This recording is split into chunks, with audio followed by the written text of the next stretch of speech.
de yad eylə, Polat Həşimov mübarizi de yad eylə. Belə də yaşayacaqdı hər an şəhidlər, belə də yaşayacaqdı hər an şəhidlər.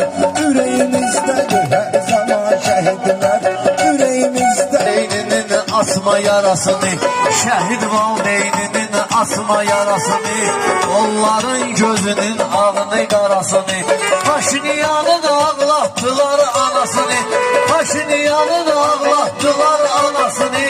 Onları etdi güllə baran şəhidlər, onları etdi güllə baran şəhidlər. Ürəyimizdədir hər zaman şəhidlər, ürəyimizdədir hər zaman şəhidlər. Eliye yolu bir baş kimi, Sağ döyüştü qardaş kimi. Orada da oldu mehriban şəhidlər, orada da oldu mehriban şəhidlər. Ürəyimizdədir hər zaman şəhidlər, ürəyimizdədir hər zaman şəhidlər. Allah haqqı möcüzədir möcüzə, Şuşaya girib ölümü aldılar gözə. Amma qurmadılar plan şəhidlər, amma qurmadılar plan şəhidlər.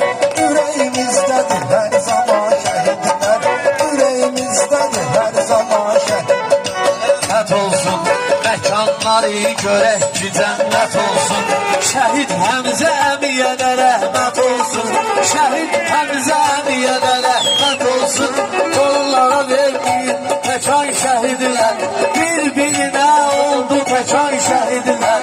Ürəyimizdədir hər zaman şəhidlər, ürəyimizdədir hər zaman şəhidlər. Dağların başında görübdür duman, hər biri bir qəhrəmandır qəhrəman, hər biri bir qəhrəmandır qəhrəman.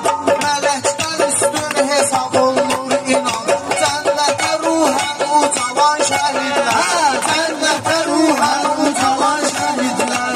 Ürəyimizdədir hər zaman şəhidlər, ürəyimizdədir hər zaman şəhidlər.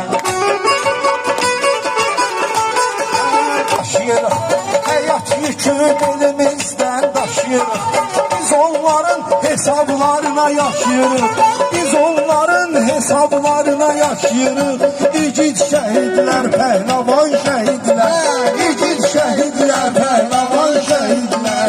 Ürəyimizdədir hər zaman şəhidlər, ürəyimizdədir hər zaman şəhidlər. Baxışları dəsliyə qiyqatıdır, Elton Sadiq başımızın tacıdır, Elton Sadiq başımızın tacıdır. Orada olanlar mehriban şəhidlər, orada olanlar mehriban şəhidlər. Ürəyimizdədir hər zaman şəhidlər.